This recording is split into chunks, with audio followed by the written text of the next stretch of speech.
Jadi kalau netizen bilang mbok disuruh ngarit, nggak ada yang mau. Gatel banget kok. Sebetulnya permasalahan pertani itu permasalahannya banyak sekali Mbak. Sekarang dari mencari tenaga kerja yang sulit, yang anak muda sudah tidak mau ke sawah, dari harga jual yang tidak menentu, dari benih yang tidak bagus, dari musim yang kadang-kadang berganti, dari air yang belum pasti. Itu permasalahannya banyak sekali, tapi saya yakin saya tidak akan mampu mengurai semuanya, tapi saya cuma memilih yang kira-kira saya bisa saja. Contohnya kami sudah menekuni di dunia percabean ya. Nah itu kami bisa mengadakan sekolah cabai. Itu kami bisa mengajari bagaimana membuat pupuk yang murah, bagaimana memilih bibit yang bagus, bagaimana cara mengolah tanah. Cuma sebatas itu. Tapi akhirnya harga jualnya kan tetap ditentukan oleh pasar bebas. Kalau dulu saya kecil itu saya sering mandi di sungai ya. Kalau saya di sawah itu dulu minum air dari banyak mata air ya Pak ya. Mata air. Di sungai itu sering langsung minum. Berani, sekarang nggak berani. Makanya saya pernah mengharapkan pada Pemda itu mbok diadakan percontohan sungai yang terbersih di Sleman. Satu saja, berapa kilo tapi betul-betul dijaga. Tapi sebelum saya bicara tentang sampah, saya mau mengucapkan terima kasih pada Pak Ketua Dewan, Pak Ganda, yang sekarang di Dewan itu sudah tidak pakai dus kalau paripurna. Dan itu saya kira itu pertama di Indonesia ya, jadi pakai prasmanan. Seharusnya di Dewan pun harus menjadi contoh bagaimana kita menyuguh sesuatu betul-betul dari organik. Dan itu tidak mudah juga. Bagaimana tidak ada plastik, semua diganti daun. Wah itu ide Mbak yang luar biasa pertanyaannya. Semua selalu ada pengorbanan. Selalu. Semua menuju kebaikan pasti ada pengorbanan. Tidak mungkin sebuah perubahan tidak ada yang dikorbankan. Curhat ternyata. Ya harus kan Mbak, saya harus ngomong kan harus komplit.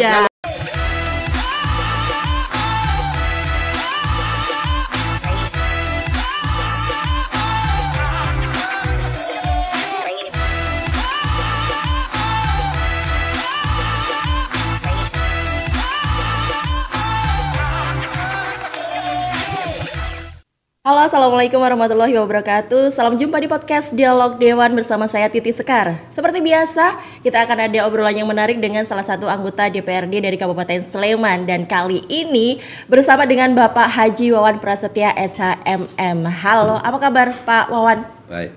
Wis, belum dah. Baik. 2 anak cukup, mungkin itu slogannya ya Pak ya, atau peace. Ya, cuman biasa aja gini. Menurut Makbul itu sering suruh bilang gini.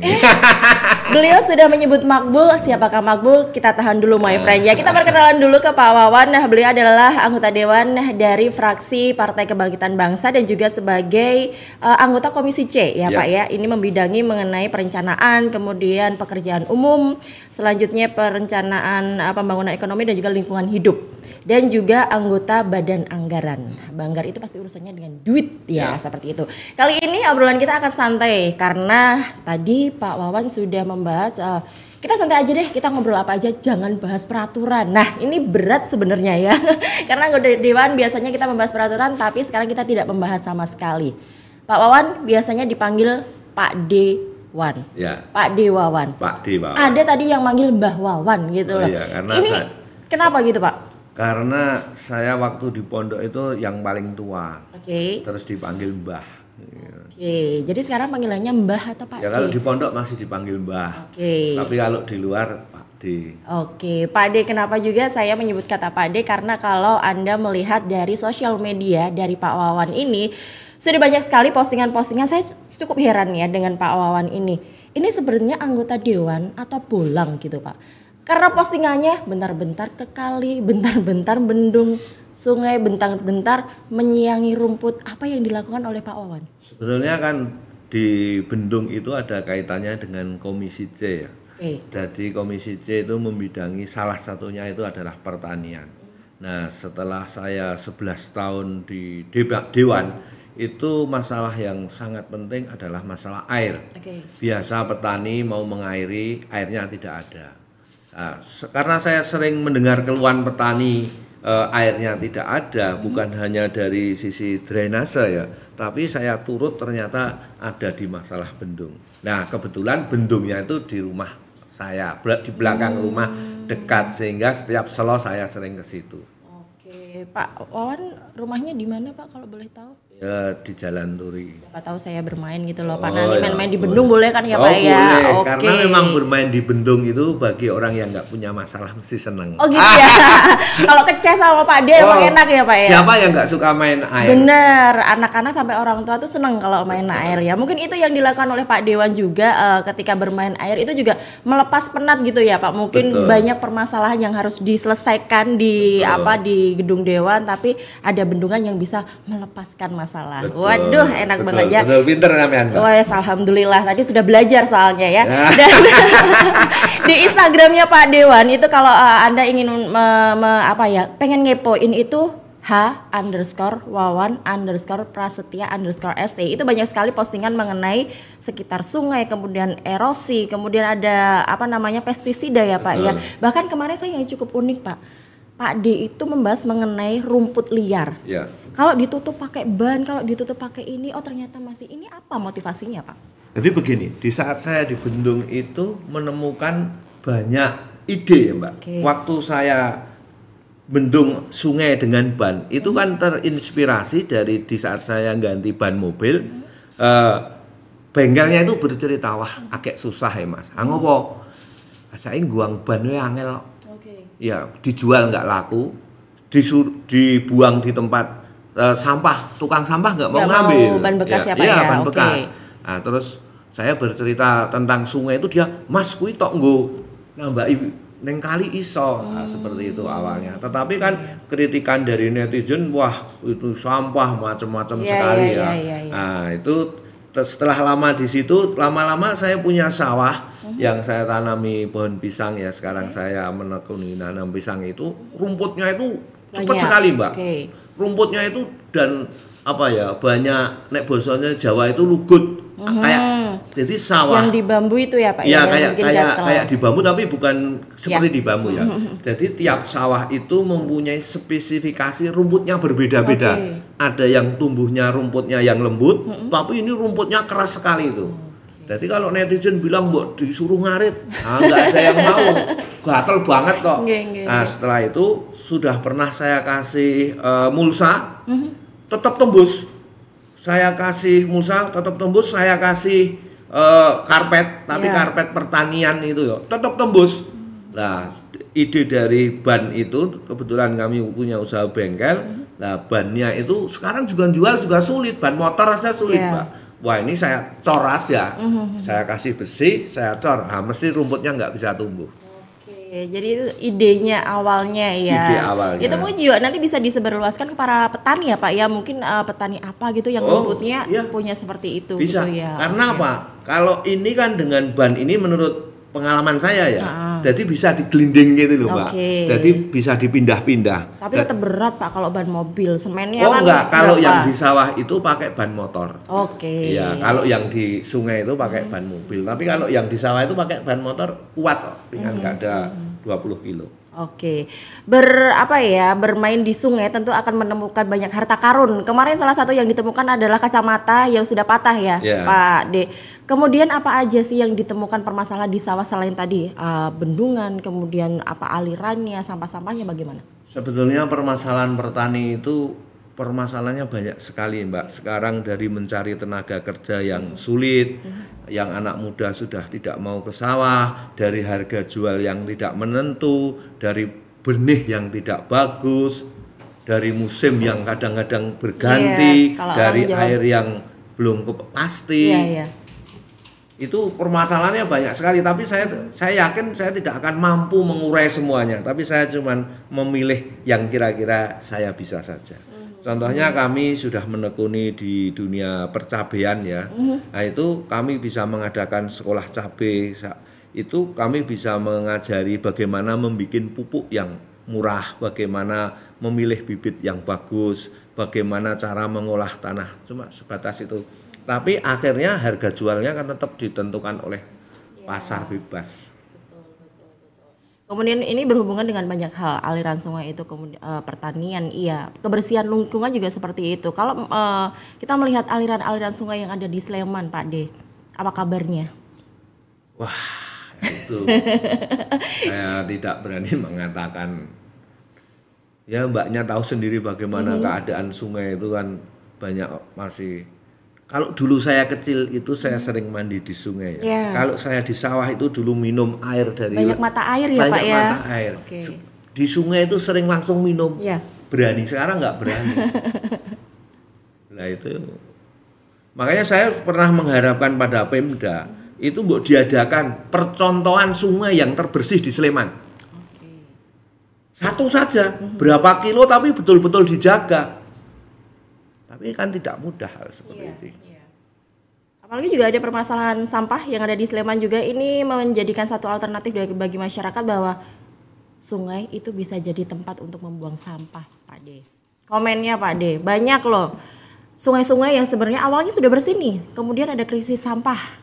Tapi sebelum saya bicara tentang sampah, saya mau mengucapkan terima kasih pada Pak Ketua Dewan, Pak Ganda, yang sekarang di Dewan itu sudah tidak pakai dus kalau paripurna. Dan itu saya kira itu pertama di Indonesia ya. Jadi pakai prasmanan, jadi sudah mulai mengurangi dus. Ya, kertas ya Pak kertas. Ya, sampah plastik juga ya. Itu juga tidak mudah. Karena apa? Biasanya kan kalau kita dapat makanan sering bawa pulang, kasihkan tetangga, kasihkan orang yang bekerja, kita jadi enggak. Tapi itu hebat sekali Pak Ganda memutuskan hal itu. Terima kasih Pak Ganda. Kalau kembali pakai daun gimana Pak kira-kira? Wah, itu luar biasa. Kalau Mbaknya juga mau, bukan hanya memberi saran dan memberi masukan. Memang sebetulnya di Dewan ini harusnya hari apa atau Bu Yuni nggak salah ya? Konfirmasi dulu ya. Iya, sama Tuan Guru ya. Seharusnya di Dewan pun harus menjadi contoh bagaimana kita menyuguh sesuatu betul-betul dari organik. Dan itu tidak mudah juga. Bagaimana tidak ada plastik, semua diganti daun. Wah, itu ide Mbak yang luar biasa pertanyaannya, cerdas sekali. Siapa tahu nanti jadi perda Pak. Wah, untuk rapat-rapat di pemerintahan misalnya menggunakan daun kayak gitu. Sebetulnya sebelum menjadi perda itu, kalau teori orang lapangan itu dilakukan kebiasaan dulu. Nah, setelah dilakukan menjadi kebiasaan, itu nantinya akan dibikin perda tidak banyak pertentangan. Nah, sekarang bagaimana yang eksekutif, apakah sudah mengikuti gerakan seperti yang diajarkan Pak Ganda bahwa kalau rapat tidak pakai dus, itu saja sudah luar biasa. Iya. Satu gerakan yang semoga saja diikuti oleh yang lainnya. Dari kabupaten, terus ke kecamatan, terus ke kelurahan. Iya. Tapi itu jadi masalah buat ibu-ibu nanti biasanya bawa pulang buat anaknya Pak. Ya memang semua betul banget Mbak. Semua selalu ada pengorbanan. Selalu, semua menuju kebaikan pasti ada pengorbanan. Tidak mungkin sebuah perubahan tidak ada yang dikorbankan. Itu bisa juga diganti tidak pakai dus itu yang bisanya setor ke sini pakai dus jadi nggak dapat pesanan juga bisa juga karena prasmanan ya. Memang harus ada sebuah keberanian untuk melakukan sebuah perubahan. Benar. Dan ada pro kontra pasti, apalagi suruh pakai daun. Wah, itu mesti akan larinya ke Pak Dewan nih karena punya kebun pohon pisang. Wah, itu. Tapi saya belum menanam pohon pohon pisang kluthuk itu ya. Jadi yang diambil cuman daunnya. Benar. Sebenarnya sudah banyak yang memberi saran ya, ngopo kok ra nandur pisang kluthuk wae, godhongnya mesti payu. Tapi kalau nanti semua nandur pisang kluthuk apa harganya nggak jatuh? Sama ya, saya di saat menggerakkan menanam pisang ini sudah diberi warning, diingatkan oleh seorang dokter dari sebuah perguruan, Pak Wan kalau mengajarkan nanam pisang, terus nanti orang banyak mengikuti, mau dibuang kemana Pak pisangnya, mau dijual kemana? Ya itu juga. Tapi sementara ini di Sleman itu kata peneliti dari sebuah universitas itu juga baru 10% ya produk dari Sleman. Lainnya masih dari luar. Bisa kita lihat kalau pagi itu pisang dari luar daerah itu masuk. Ya. Subuh jam 3, jam 2 ya, itu betul. udah Mbaknya juga tahu. Mau Pak, anak malam saya. Ya karena kan siaran saya pulangnya jam 1 gitu, sering ketemu dengan pick-up yang bawa sayur, bawa buah masuk ke Sleman, ke Jogja seperti itu. Pertanyaan saya mengapa pisang bertruk-truk tiap pagi ya, masuk ke Jogja? Apa di Sleman tidak bisa atau belum terbiasa?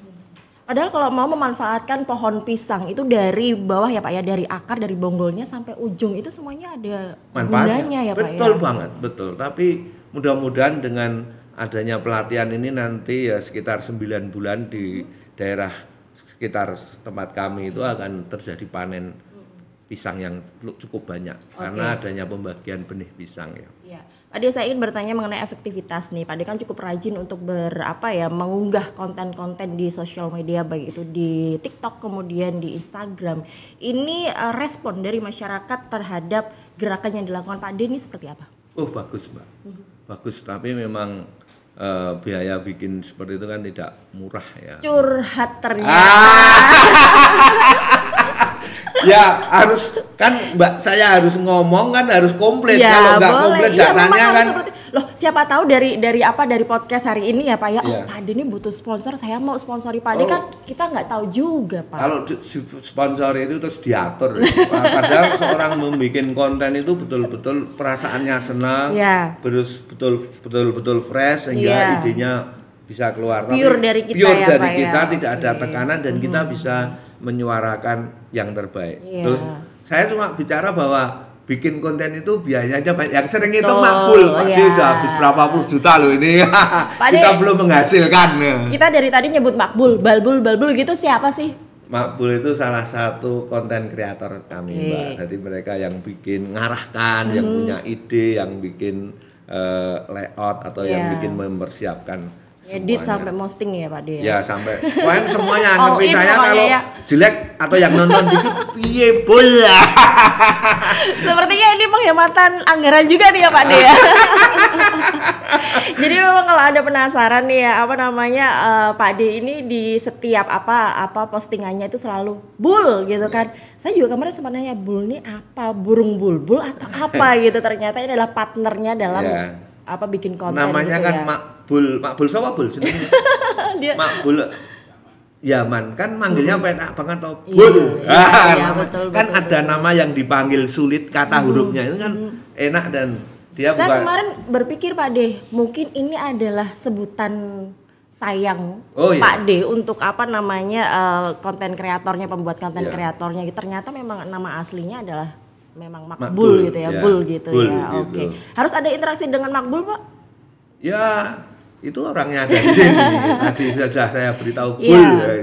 Yang selalu mancing ya. Iya, selalu mancing dan dia selalu menyiapkan semuanya dengan sangat bagus sekali. Oke. Sepanjang perjalanan ini, konten-konten ada nggak hatersnya Pak De? Banyak sekali. Contohnya kan saya kan sudah 5 tahun Mbak dibikin YouTube itu.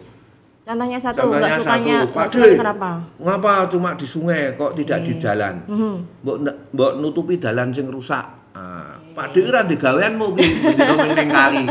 Wong rumahnya cuma di belakang dong mumet atau dong selok. Ayo bol ning kali. Kan cuma sebentar Mbak, yang sulit itu kan di saat harus membuat ide apa yang mau dibikin idenya. Terus selain itu jalan-jalan. Karena kalau Pak De kan di Komisi C memang untuk lingkungan hidup ya Pak ya? Ya kan juga pertanian, juga tentang sampah dengan DLH, dengan sebetulnya saya di samping itu juga kan di sini juga ada Masjid Agung ya. Sebetulnya saya lebih juga sering mengurusi Masjid Agung. Karena seneng ya tadi bukan komisi saya. Tapi sebenarnya fokus di pertanian itu sangat panjang sekali perjalanannya Mbak. Ya, cuman mungkin kalau Mbaknya ngelihat yang di YouTube kan saya juga pernah menangkap tikus, dapat beribu-ribu tikus, sudah pernah dikatakan zaman saya kok nyekel tikus. Grobokan. Penting juga loh ya, karena sekarang juga di Sleman sendiri juga kasus leptospirosis juga banyak. Oh, banyak sekali. Penting dan pernah juga nangkap emprit, pernah diprotes sampai 11.000 ya. Iya, hatersnya itu sampai 11.000 pernah. Karena menangkap hewan pemakan padi ya Pak De ya. Iya, sebetulnya itu menurut petani makan padi itu dianggap hama, tapi bagi penyayang burung kan tidak. Iya, kita melihat POV-nya kan berbeda dari dua sisi yang masing-masing punya opini sendiri seperti itu. Ya. Oke.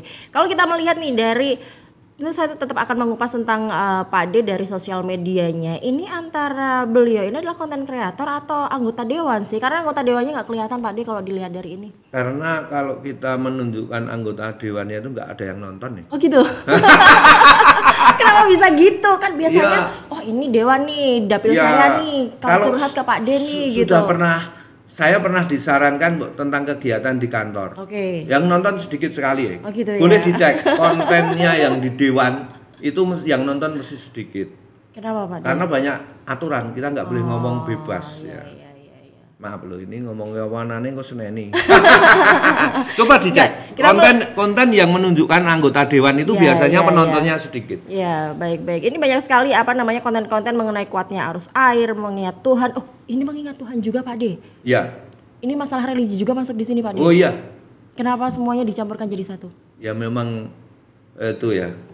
Sebenarnya kan semua itu kalau boleh diomongkan semua adalah ibadah ya. Cuman kan mau ngomongin masalah ibadah itu saya ngelihat mencoba versi saya itu yang berbau ibadah itu juga penontonnya nggak banyak. Ini versi saya loh, mungkin salah tapi saya sering bicara sama Makbul. Bul, ojo sik nggon ngene kok ana sing delok. Tapi kalau ngelihat insight-nya kan ketahuan ya Pak ya, yang suka sama ini konten ini cuman berapa, konten ini ada banyak ternyata seperti itu. Yang paling banyak biasanya soal apa? Pak Bendung itu hampir 1 juta. Ya? Okay. Saya ngaji itu penontonnya cuma sedikit Oh gitu ya? Iya. Tidak punya peminat ternyata. Nggak tahu, mungkin saya salah bikinnya kurang terkenal mungkin ya. Iya, yang paling banyak itu tentang Bendung itu bisa sama kayak terus saya banyak di Bendung itu karena penontonnya kok banyak yang tertarik dan mereka itu memang Bendung itu hampir semua orang tahu tentang Bendung dan hampir tidak semua ya di Sleman banyak bendung itu bermasalah Mbak. Oke, misalnya Pak? Misalnya satu, pembuka pintu itu jarang dibuka. Pembuka air itu loh Mbak, itu jarang dibuka. Karena jarang dibuka, maka akan terjadi walet. Nah, terjadi walet, pintunya ini sudah menumpuk material yang banyak dibuka, pintunya ambrol. Tapi tidak semua loh, beberapa. Contoh kasus ya. Contoh kasus. Ya, beberapa hal yang terjadi kasus seperti itu. Terus lagi itu yang pertama. Sebetulnya saya saat di Bendung itu juga ada di saat reses itu ada masyarakat yang bercerita. Ada orang yang punya sawah. Sawahnya itu udah diantem aliran air itu loh, Mbak. Iya. Nah, itu sampai berapa meter gitu. Nah, itu karena airnya menggok, tidak lurus gitu. Mengapa tidak lurus? Karena tidak pernah dibuka. Oh gitu. Nyari jalan sendiri pada akhirnya. Kalau kita melihat zaman dulu nih Pak D, aliran air di Sleman ini kan banyak sekali. Banyak anak-anak bermain di sungai dengan sungai yang bersih. Dan lama-kelamaan sungai lama-lama hilang. Betul banget, Mbak. Ini apa yang harus kita lakukan Pak D untuk tetap bisa menjaga sungai-sungai yang masih eksis? Sungai masih eksis di Sleman. Nah, sebetulnya kalau Mbaknya ya pinter ya, pertanyaannya itu bagus ya. Mimpi saya itu ya seperti yang dikatakan Mbaknya, bagaimana sungai itu seperti saya waktu kecil, bisa untuk mandi, diminum juga bisa. Itu ya memang harus gerakan, kalau masyarakat apa bisa ya, apa kuat ya. Biasanya kalau sungai bersih malah dijadiin tempat wisata ya Pak De. Betul. Tapi harusnya pemerintah, ini saya sebagai anggota dewan, harusnya pemerintah Sleman membuat contoh. Karena itu biayanya banyak ya, dari menanggulangi sampah dari atas, juga harus ada perawatan setiap hari. Dan itu sudah saya usulkan waktu rapat. Apa kabarnya usulannya, Pak? Ya cuman ya saya tampung. Harus diperjuangkan dong Pak De. Diperjuangkan dong. Siar Pak De kan ada di komisi yang membidangi lingkungan hidup. Betul, walaupun saya perjuangkan kok lama-lama orang direspon ya ganti liyane ya gitu. Kalau bertahan di tempat itu habis waktunya. Mungkin dia tidak kan belum tentu pejabat itu senang dengan hal itu ya. Mungkin ada pekerjaan lain yang lebih menarik, lebih urgent seperti itu. Walaupun kalau kita lihat masalah sungai ini juga cukup penting banget, karena berhubungan dengan pengairan ya Pak ya. Apalagi kalau misalnya di musim kemarau, secara kita lagi ketemu sama kemarau yang panjang misalnya, orang Jawa bilang salah mongso kayak gitu, sehingga tanaman nggak terairi. Ini bendungan penting nih Pak De. Banget. Tadi gini Mbak, waktu saya punya teman juga anggota dewan itu bercerita di daerah Depok itu dulu waktu belum ada bendung itu kalau kemarau airnya itu dalam sekali. Setelah ada bendung, airnya aman. Jadi kan biasanya bendung ini airnya ini mesti sama dengan sumur. Kalau sungainya dalam sekali. Sumurnya itu mengikuti terus semakin dalam. Nah, sebetulnya salah satunya itu seperti itu. Jadi bendung itu sangat bermanfaat sekali kalau diurusi. Oke Pak De, kalau dari Pak De kan punya effort tersendiri ya untuk bagaimana membuat sungai itu bisa tetap bisa mengaliri air yang manfaat untuk masyarakat. Tapi bagaimana caranya masyarakat ini juga bisa melakukan hal-hal kecil yang mensupport supaya sungai ini tetap bisa ngalir terus gitu. Sebenarnya masyarakat juga ada Mbak yang ikut memelihara sungai ada, tapi mungkin juga keterbatasan waktu maupun anggaran ya, karena sungai itu besar ya, harus mengeluarkan waktu yang banyak. Ya memang masyarakat ada yang ikut saya ke sungai itu, terus ada yang bantu itu juga ada. Oke, selain di bendung yang di belakang rumahnya Pak D, mana lagi nih sungai-sungai yang pengen menjadi target? Sebetulnya saya nggak akan saya sampaikan karena ini kan jejak digital ya, nanti terus ditagih ya, saya dimarahi Makbul. Nggak, maksudnya ketika kita punya impian, kita punya target-target, kan nggak masalah, siapa tahu Pak D ini punya rencana gimana kalau kita mulai nih karena sudah di ini misalnya. Sebetulnya itu memang dalam dunia spiritual saya. Kalau ya memang saya orang katanya Makbul itu orang religius gitu loh ya. Nek omong ya dilakoni tapi gitu. kontennya nggak laku ya Pak ya. Religi. Kalau ya mungkin saya kurang terkenal ya, tapi kan Gus Baha itu kan religius juga penontonnya banyak. Ya mungkin saya religiusnya masih kurang aja, jauh masih, atau mungkin Makbul yang kurang pinter ya. Kan kalau salah lagi kembali ke Makbul. Jangan salahin Makbul Pak. Kan ada aturannya bos itu 2. Pertama. Bos itu selalu benar. Nomor 1. Nomor 2, kalau salah kembali ke aturan pertama. Itu ya mungkin Makbul kurang yang canggih. Wah, Makbul terus lemes ya. Saya mikir nih mau daftar jadi asistennya Pak Ade nih. Kan saya juga menganut Makbul. Api. Makanya seorang memimpin itu bukan dia sendiri, pasti ada kiri kanannya. Pemimpin yang jelek juga kiri kanannya jelek.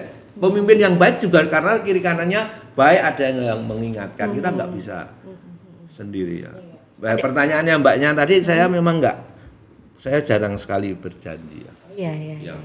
Ya saya lakukan saja. Nanti takut kalau tidak tercapai. Karena sesuatu kalau kita niat yo banyak bisa tercapai. Tapi kan di saat kita menggok ke tempat lain, nah, kan tidak bisa juga kita ceritakan semuanya mengapa kok menggok. Laki-laki yang dipegang adalah actionnya ya Pak, bukan janjinya ya.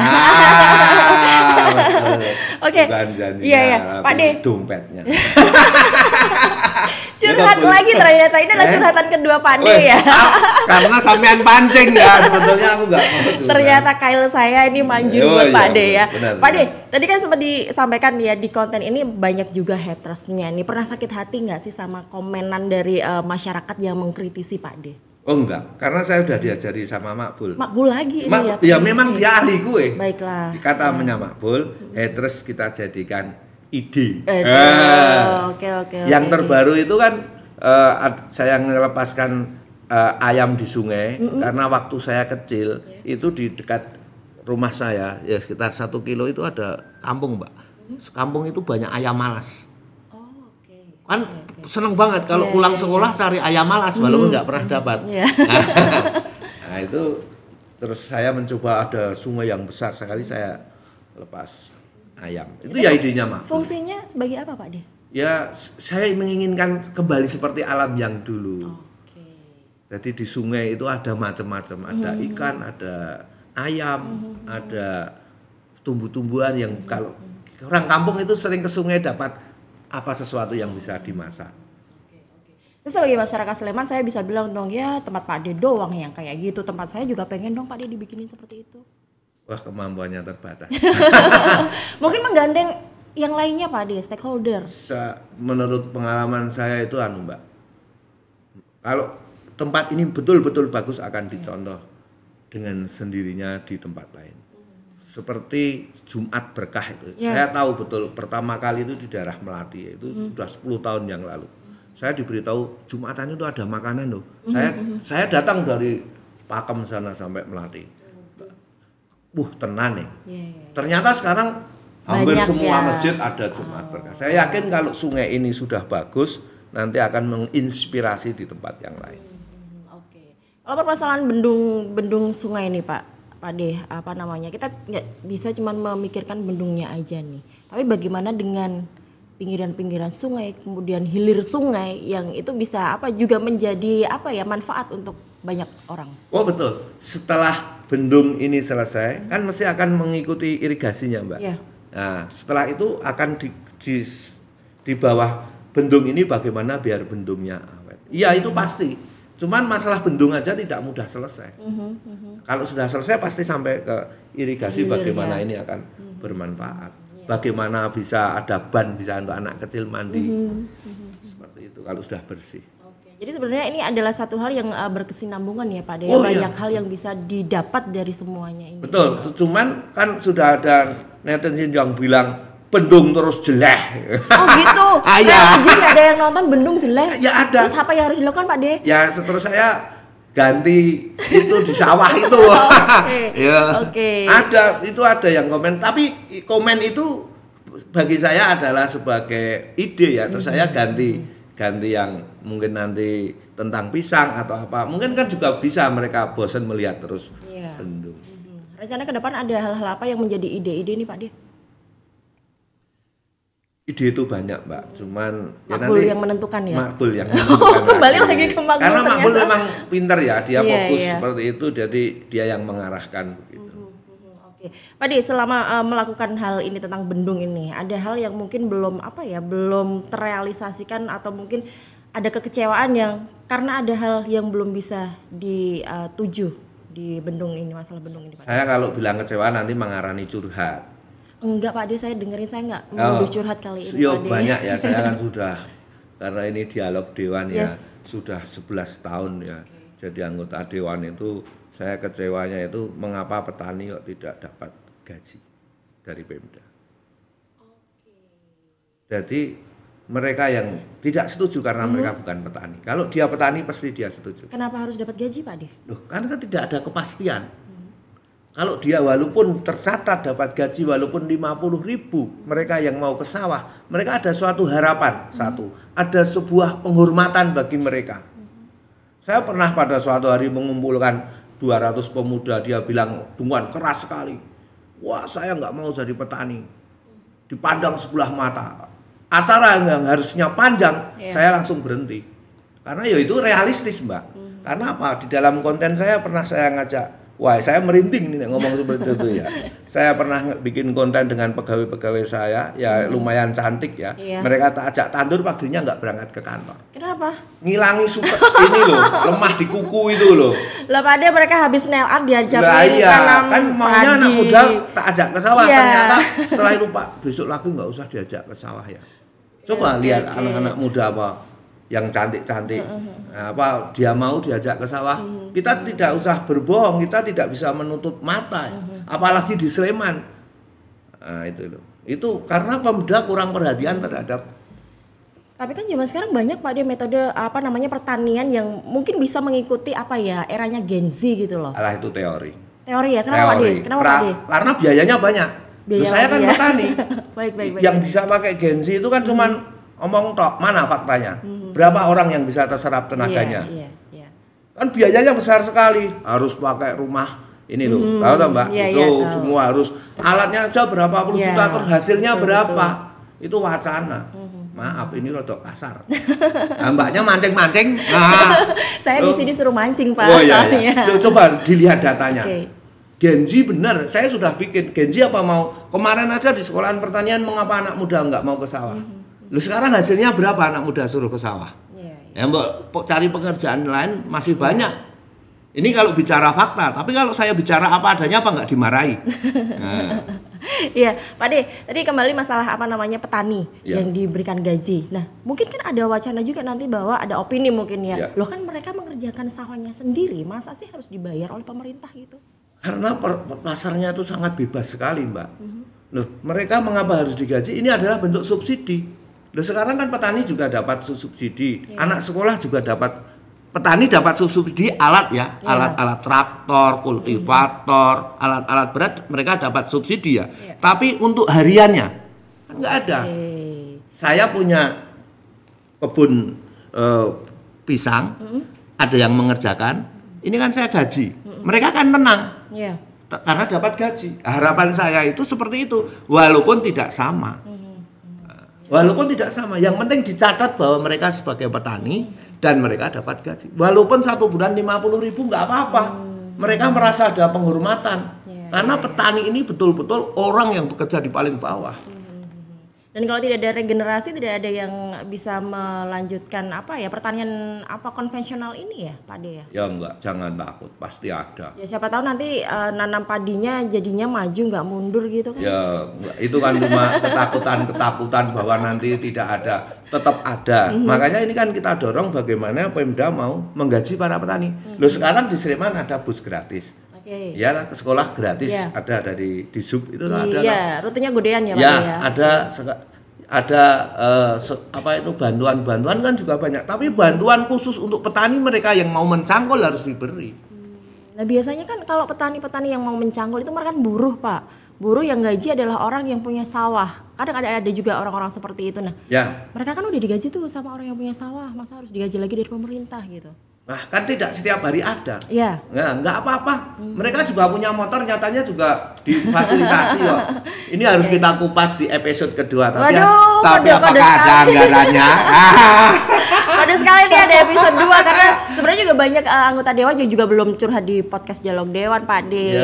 Nanti kalau ada sesuatu yang menarik Pak De pasti akan di calling lagi buat ketemu sama saya. Seharusnya memang sekarang itu sudah zamannya ya Mbak, dengan seperti ini. Makanya bagaimana kegiatan seperti ini sering diadakan. Pembelaan terhadap petani mau lewat mana. Karena petani jarang bisa menyuarakan sampai dewan. Petani sekarang juga dilematis Pak De, karena banyak juga lahan pertanian yang ditanami papan, dijual. Bagaimana dengan ketersediaan lahan pertanian di Sleman? Ya, nah itu sunatullah ya Pak ya. Loh, kita tidak bisa menentang yang sunatullah ya. Saat ini mbaknya apa nggak mau bikin rumah kalau punyanya tanahnya memang di sawah. Itu sudah dibahas di Dewan 10 tahun nggak ada jawabannya.